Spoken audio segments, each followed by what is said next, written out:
Здравствуйте. В эфире программа «История башкирских родов». У микрофона Руслан Валиев и Салават Хамидуллин, руководитель автономной некоммерческой организации ШЖР. Здравствуйте, Салават. Здравствуйте. О каком племени сегодня будем говорить? Сегодня поговорим о племени Кувакан. Ныне не очень-то большое племя, представители которого проживают на территории Учелинского района. Учелинский район, вроде одна деревня еще есть в Курганской области, Бекбердино, Факулевский район. Но то, что осталось от этой волости, от этого рода, сейчас на территории Учелинского района. Давайте попробуем разобраться в этимологии названия. Есть информация? Вот по некоторым родам все бывает все предельно ясно, да, вот если какое-то название, а вот оно довольно-таки, если известно, особенно если в средние века, то, естественно, это, с этим этнонимом проблем не возникает. Но есть рода, которые оставались в тени. По моему предположению, что название Кувакан – это монгольское название. Если мы посмотрим, обратимся к перечню монгольских племен, составленной династией Цин, маньчжурской династии в Китае в 1744 году, такой реестр монгольских и маньчжурских племен, и вот там упоминается племя Кэокен. Созвучно. Возможно, и Кувакан как-то взаимосвязаны. Ну, поскольку других вариантов просто нет вот по созвучию, поэтому пока вот пусть это остается как бы в виде такой рабочей гипотезы. В Википедии, я вот вижу, пишет, что Кувакан – племя древнетюркского происхождения в составе табынских башкир. В Википедии много могут что-то написать. На той Википедии такие же люди составляют. Берут книги, там, допустим, того же Кузеева и просто цитируют или переписывают. Поскольку считалось раньше, что тоже племя Табын – это древнетюркское племя, а племя Кувакан входило в табынское объединение. Табынцы как такое мощное, могущественное племя вокруг себя объединило массу сателлитов. И вот было такое табынское политическое объединение внутри башкирского народа, внутри башкирской политики, или как он назывался, табынская тюба. И туда как раз вот под табынцами в качестве их союзников входило племя Кувакан. Из этого люди делают вывод: ага, раз табынцы считаются тюрками, а куваканцы входили в объединение, то они то же самое, такого же происхождения. Но это далеко не так. Есть данные геногеографии, этногенетики, протестированные табынцы и куваканцы, они имеют разные гаплогруппы. Табынцы R1A, это как раз вот автохтоны Восточной Европы, восходящие к иранским, скифо-сарматским племенам, да, в одной из передач говорил, изучены костные останки синташтинской культуры. Синташтинская культура – это Аркаим, всем известный, нашумевший прародина ариев, где они в своем движении в Индию и в Иран здесь, значит, оставались какое-то время, потом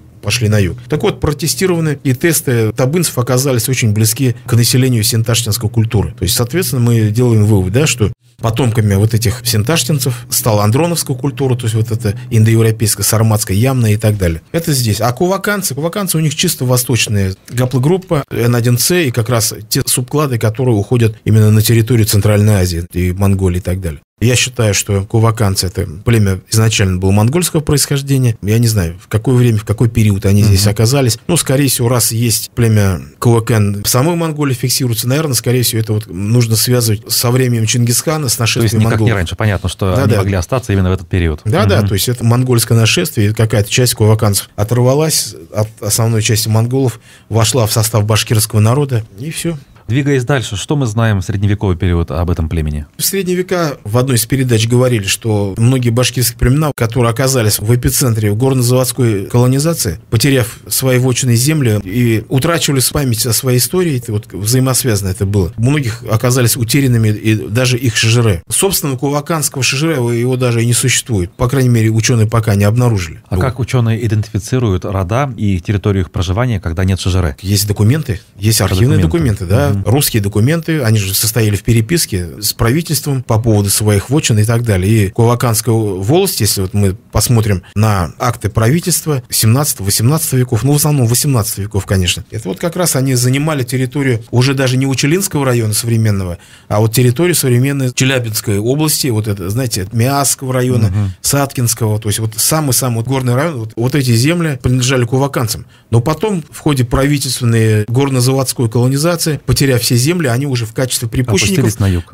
Переселились на земли башкиро-табынской волости. Те, в общем-то, пустили и признали их, фактически подарили им эти земли. Поэтому они оказались как бы внутри племени Табын, и у них уже потом сформировалось, в общем-то, и табынское самосознание. Сейчас вот у куваканцев спросите, кто вы там, ну, они скажут, обычно говорят, Кувакан-Табын, Кувакан-Табын, мы племя Кувакан-Табын. Хотя изначально куваканцы это была вообще отдельная как бы история. Если говорить про ту территорию, о которой вы сейчас упомянули, территория Миаса, вот и этих заводов, скотоводов. Каким образом там могли остаться куваканцы во время нашествия? Там уже тогда были транспортные какие-то артерии, дороги во время нашествия Чингисхана? Я не могу сказать, что там было, но это же средние века. Зачем какие-то дороги им там и транспортные коридоры? Это конный народ всаднический типа передвигались. Вот это еще раз вопрос к тому, значит, кочевники, не кочевники. Там кочевать-то невозможно в тех местах, естественно. Они, оставаясь, в общем-то, скотоводами, но кочевниками-то они и не были никогда. Скотину выпасали вот там на таких немногочисленных долинах, да, ограниченных таких долинах, там рек и так далее. Поэтому у них вот такой был, наверное, скорее всего, образ жизни больше скотоводцев, ну и они все занимались всякими лесными промыслами. Если двигаться дальше и обратиться к периоду вхождения Башкирии в состав России, как отличилось время кувакан? Прямых известий нету, но поскольку я уже говорил, они всегда были аффилированы в Табынское объединение. Мы знаем, как табынцы себя вели. Куваканцы, учитывая могущество племени Табын, не могло поступать иначе. Делали, собственно, как их могущественные соседи, скорее всего. Ну, давайте напомним нашим слушателям, как вели себя табынцы. А табынцы они вели, в общем-то, очень агрессивно. Если, допустим, Западная Башкирия сразу приняла русское подданство, Южная Башкирия несколько позднее, то Восточная Башкирия, она ведь полностью поддержала хана Кучума. Современные исследователи, там, Трипалов и другие, пришли вот, что основная это военная сила хана Кучума, и потом, когда он умер, его сыновей и внуков, которые продолжали борьбу, костяк их вооруженных сил составляли башкиры. Башкиры-табынцы, бекатинцы, сынрянцы и другие роды, и можно сделать логический вывод, что куваканцы тоже были в числе как раз вот этих людей, которые их поддерживали. Двигаясь дальше по хронологии, когда это все успокоилось, скажем, относительно? Тот период, когда Башкирия входила в состав России, мы говорим, что вот эта вот восточная часть Башкир, в том числе там, табынцы... знаете, как получилось? Смотрите, как там ситуация такая произошла. То есть они, может быть, сколько угодно там еще воевали бы на стороне Кучумовича, но из Монголии прикочевали калмыки. 300 тысяч, огромное войско. И Кучумовичи, сыновья и внуки хана Кучума, решили сделать ставку на калмыков, поскольку это была на тот момент более грозная сила, более многочисленная вооруженная военная сила. И калмыкам нужно было знамя легитимировать свои действия по захвату Западной Сибири и других территорий. Под каким флагом? А вот под флагом восстановления законной династии. Кучумовичи их использовали. И вот этот момент, где в 30-е годы, когда особенный напор пошел калмыков, естественно, это все уже последние башкирские роды, которые еще, так сказать, колебались и не признавали власть Московского царства. Вот все потом окончательно приняли русское подданство. Но опять же ненадолго. Там с калмыками были большие противоречия. И потом башкиры Востока уже через 30 лет подняли восстание 1662-64 году. Они опять позвали Кучумовичей, как своих природных царей, провозгласили их своими ханами, и вот эта бесконечная череда восстаний в качестве знамени всегда поднимались какой-то один из принцев из династии Кучумовичей. Мы можем сделать вывод, что кувакан в этом во всем участвовали. Я думаю, что да, поскольку они были связаны, я же говорю, с табынцами, а табынцы это как раз вот тот был элемент, в общем, они долго-долго ориентировались на своих, как они говорят, природных государей, чингизидов, поскольку их предок Майкыбей, да, он был один из сподвижников Чингисхана, то есть раз вот наш предок служил Чингисхану, то мы будем служить потомкам Чингисхана, понимаете? Это нормальная феодальная логика вассалов. Период башкирских восстаний, ну и, конечно же, период крестьянской войны 1773-85 годов. Кувакан как проявили себя? Ну, наверное, лучше я про восстание скажу. Восстание 1735-40-х годов. Из среды куваканских башкир выделился знаменитый предводитель Бепеня Труббердин. Посмотрите в интернете, про него, наверное, тоже написано. Зовут Бепеня. Смешное, да, и необычное имя. Бепеня. Но оно больше русское, напоминает, если не знаю, вот Бепеня. Бапана, если по-башкирски говорить, да? Но его везде пишут Бепеня. Труббердин. Он был главой рода Кувакан и одновременно, значит, абызом. Абызом и муллой. Священнослужитель такой, мусульманский. Абыз — это вот такие были люди раньше. В отсутствие, так скажем, официального такого установленного духовенства. Официальное духовенство у нас когда возникло? С образованием Оренбургского или Магометанского духовного собрания или Уфимского муфтията. А до этого как? А до этого вот были абызы, которые сами чему-то учились, условно говоря, как в протестантизме пасторы, да? То есть сами же люди из своих же общин, там более или менее грамотные, умевшие читать священное писание, в общем-то, вот становились абызами. На понятном языке уже своим сородичам. Ну да, главное было условие грамотности, потому что тогда ведь тоже система образования ничего не было. То научился читать, тот умеет, то нет, так нет. А Бепеня, он был одним из идеологов вот этого восстания, процитирую некоторые документы. Летом, осенью 1735 года один взятый в плен башкир Терсякской волости Сабан Севергулов показывал: первое воровство и бунт на сибирской дороге начал Каратабынской волости башкирец Юсуп Арыков. Советую с башкирцами той же волости Джанбаем, волости Айлинской Салай Жиангулом и так далее, и так далее. И волости Куваканской с Абызом с Бепенью Турбердиным, в то время, когда начали строить Верхояицкую пристань, для того, чтобы той пристани строить не допускать, объявляя, что она строится на их земле. Вот непосредственным предлогом у них было, что вот Верхояицкая пристань, это сейчас город Верхнеуральск, что вот она строится на наших волостных землях. В Википедии и нашел я статью про Бепеню. Здесь фамилия у него пишется Торуп-Бердин. Ну, Торуп-Бердин, Торуп-Бердин, то есть встал и дал, короче.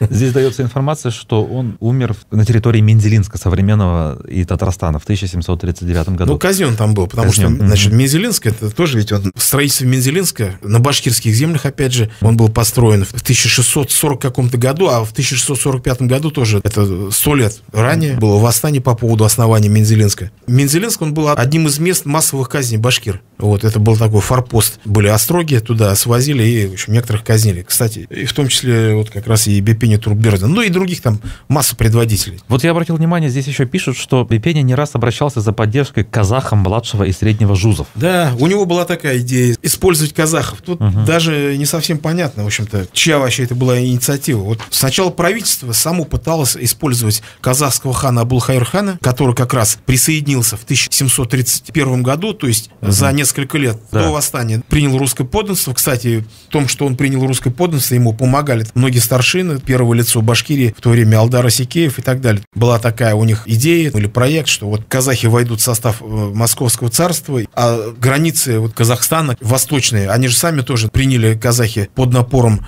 джунгар, то есть были вынуждены, и что вот башкиры с казахами под короной российской мирно заживут, потому что постоянно происходили столкновения. А тут как два народа, если станут подданными, значит, империи, то все установится тишина и благодать. Такая была идея. И вот правительство отправило самого Абулхайр-хана, и причем Татищев, это вот самый такой очень хитрый человек, с одной стороны, первым русским историком в то же время был начальником горных заводов, и вот он прославился, в общем, жестоким подавлением восстания. Несколько башкир он в самом Екатеринбурге сжег. Отто-да-Фе устроил в духе такой испанской инквизиции. Ну, это такой был его метод морального запугивания, борьбы с крамолой. И вот он Абулхайр-хану сказал: давай, помоги мне поймать этих повстанцев. Обещает за голову каждого повстанца там по 9 вещей. Кафтан, панцирь, пищали, что такое. И вот он приехал в Башкирию, Абулхайр-хан. А давайте напомним, в чем была вообще причина и какие были поводы к этому восстанию 1735-40 годов? Ну, основание Оренбурга, Оренбургская экспедиция, когда возникла идея помыть сапоги в Индийском океане. Это же второй или третий раз. Сначала была экспедиция Бековича Черкасского в 1771 году. Он до Хивы дошел, но весь отряд его был уничтожен. Вот, прорваться. Там было соперничество, так называемая большая игра Российской империи, значит, и Британской империи. Кто первый закрепится в Индии и в странах Востока, да, Южной Азии. Уже англичане начали проникать, и это не давало покоя правителям России. И вот туда рвались. Кириллов в 1731 году представил проект Оренбургской экспедиции, что вот мы дойдем до Полуденной Азии. Ну, он себя мнил таким новым то ли Ермаком, то ли Колумбом, что он же говорит: вот, говорит, Ермак, говорит, я открыл же, говорит, Сибирь вплоть до Китая, говорит, отворил путь. Я вот сейчас отворю путь до Индии и дойдем до Бадахшана, до Шри-Ланки, грезились сокровища Агры. И вот был такой проект. Если бы они пошли по другому пути, и Самара наорал, да, то, может быть, этого восстания не было. Но он зачем-то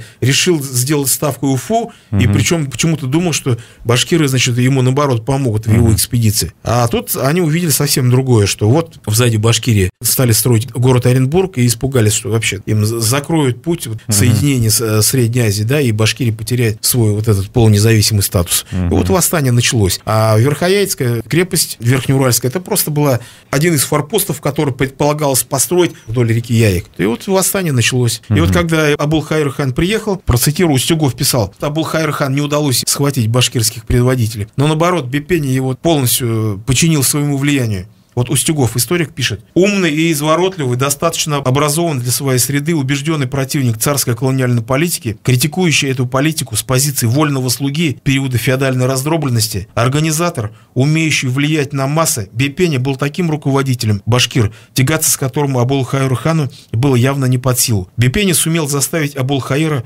стать на свою точку зрения. Потом уже Бепеня начал наоборот. Татищев хотел его использовать, а тут уже Бепеня начал использовать Абулхайр-хана в свою пользу. поскольку Абулхайр-хана, нового подданного Казахстана, правительство не могло тронуть, ничего с ним не могло сделать. Бепени, пользуясь этим, начал от имени Абулхайр-хана писать странные, значит, эти приказы. То есть он был еще талантливым стратегом, получается. Да. И тут Абулхайр-хан там странные вещи начинает делать, пишет там уфимскому коменданту, пишет тебе Абулхайр-хан, ты прекращает там делать, начинает указывать, ты там типа мой слуга и все такое. А автором всех этих приказов был Бепени, то есть такая была смешная ситуация. В итоге ничего из этого не вышло. Абулхайр-хан понял тоже, что ничего из этого не выйдет, попросился, значит, домой и, в общем-то, уехал с концами, одним словом. А Бепени, значит, после там ряда сражений, кстати, у него там одно было удачное сражение, отряд под его предводительством атаковал Ямбургский драгунский полк во главе с майором Фишером. Разгромили, значит, отряд вот этот Ямбургского полка. Ну, еще там были военные акции. Но все-таки он больше был идеологом. И потом в итоге, значит, его поймали, и он был казнен. Но я хотел о другой личности сказать. Куваканской волости — это великий шейх Зайнулла Расулев. В каком периоде он жил? В конце 19 века, в начале 20-го. Выдающийся религиозный деятель, суфийский шейх. У него был титул Кутуб аз-Заман, то есть полюс времени. Если вот кто понимает в суфизме, это как раз вот высший титул в суфийской вот такой иерархии. Был он представителем тариката Накшбандия, Муджадидия, Халидия. Его силсила, то есть цепочка духовной преемственности, восходит к Ахмаду Серхинди, этому знаменитому шейху, который жил в Индии в 16-м, первой половине 17 веков. Но он оказал огромное влияние на... То есть не только на племя, а в целом на просветитель, нацию. Да, он был просветителем башкирского народа. Когда он умирал, Бартольд привел слова некролога, в котором были такие слова: «Умер духовный король башкирского народа». Как раз была у него знаменитая мадресе Расулии в городе Троицк, которая, в общем-то, подготовила всю фактически предреволюционную башкирскую интеллигенцию. В том числе Ахмед Заки Валиди, поскольку отец Ахмед Заки Валиди был мюридом шейха Зайнулла Расулева. Вот.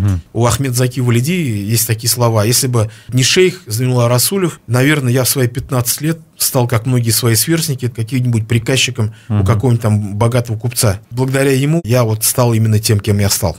Но это был очень великий шейх. Вот недавно в Дагестане построили в Махачкале мечеть имени, значит, Зайнуллы Расулева. В Дагестане он очень сильно котируется там, поскольку по его вот силсиле относятся многие, значит, дагестанские шейхи и мюриды, которые сейчас являются там духовными авторитетами в Дагестане. И в Казахстане тоже он там, поскольку многие казахи, казахские религиозные деятели тоже были учениками Зайнуллы Расулева. Спасибо. Я напоминаю, что в эфире была программа «История башкирских родов». У нас в гостях был руководитель автономной некоммерческой организации ШЖР Салават Хамидуллин. До свидания.